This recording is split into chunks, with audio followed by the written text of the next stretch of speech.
Indahnya Islam dengan segala macam solusi kehidupan yang dijelaskan di Al-Quran dan Al-Hadis, termasuk jika kita sedang sakit. Tidaklah Allah menurunkan penyakit kecuali Dia turunkan untuk penyakit itu obatnya. Hadis riwayat Bukhari. Dalam Islam ada yang disebut dengan Tibun Nabawi atau Islamic Medicine, yaitu suatu pengobatan yang berdasarkan kepada Islam melalui Al-Quran dan Sunnah Nabi, dikembangkan lagi oleh para dokter dan ulama muslim. Walaupun ada sedikit variasi dan inovasi yang tidak mutlak pada ayat-ayat Al-Quran dan Sunnah Rasulullah karena tuntutan zaman.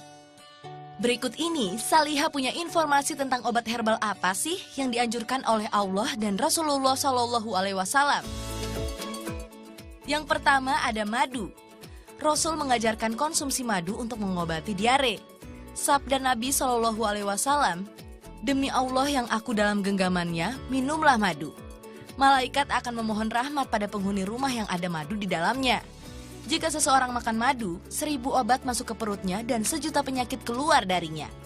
Rasulullah sendiri mengamalkan minuman madu dengan cara dicampurkan madu dengan segelas air dan diminum setiap pagi ketika perut kosong. Lalu bisa juga dengan konsumsi habatus sauda.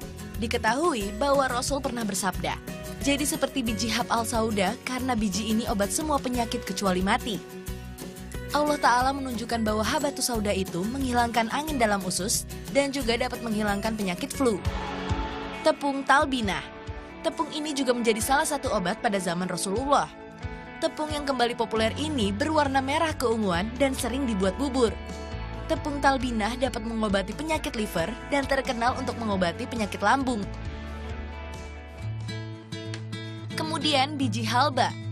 Nabi SAW pernah bersabda, "Jika umatku tahu apa yang ada pada hulbah, mereka pasti membeli dan membayarnya dengan emas." Khasiat dari biji hulba ini diantaranya dapat membantu mengurangi gula, menurunkan kolesterol, mengurangi batuk kronis, pembengkakan gusi, dan sebagai makanan pembuka. Buah tin juga sangat bermanfaat bagi umat manusia seperti yang dijelaskan dalam surah At-Tin, di mana Allah telah bersumpah atas nama buah tin dan buah zaitun. Khasiat buah tin termasuk menghilangkan racun, mengurangi batuk yang berkepanjangan, membersihkan hati, dan mengurangi lendir di usus. Siapa di antara sahabat Salihah yang suka minum jahe kalau lagi gak enak badan? Jahe adalah salah satu rempah yang terkenal dengan segala macam manfaat untuk bumbu masak maupun obat. Sahabat Salihah tahu nggak kalau ternyata jahe adalah minuman ahli surga yang disebutkan di Al-Quran? وَيُسْقَنَ فِيهَا كَأْسًا كَانَ مِزَاجُهَا زَنْجَبِيلًا. Jadi jahe disebut dengan zanjabil. Dan betul itu merupakan makanan ahli surga.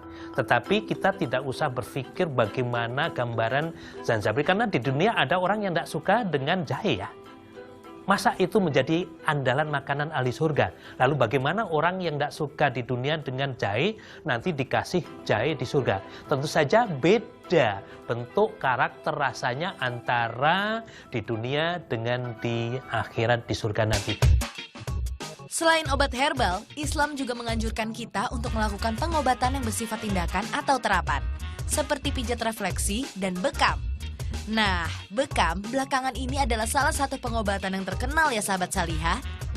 Bahwa bekam kalau dalam bahasa Arab yaitu ihrajud damil fasid min syawatil jild ba'da masiha.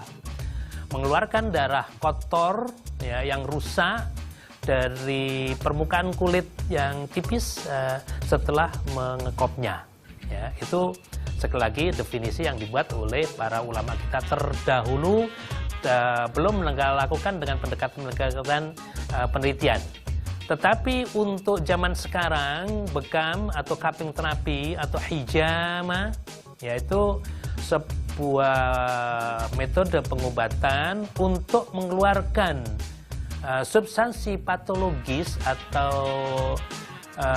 causative pathological substances, ya, unsur-unsur partikel-partikel sampah yang tidak baik dari dalam tubuh dengan cara cupping dan insisi atau skarifaksi tipis sekali pada kulit tersebut. Pada satu aspek yang menyebabkan penyakit, maka yang pertama bersifat preventif, yang kedua bersifat kuratif.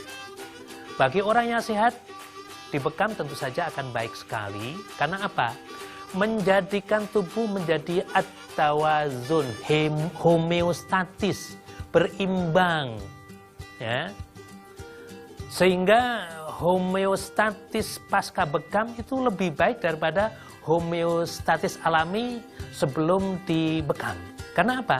Substansi-substansi patologis yang bisa menimbulkan penyakit tadi dikeluarkan dari tubuh, entah apapun bentuknya.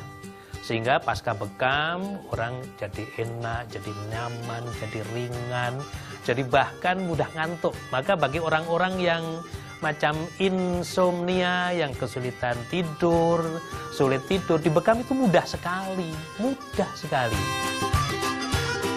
Salah satu yang harus diperhatikan dalam pengobatan bekam adalah sterilisasi.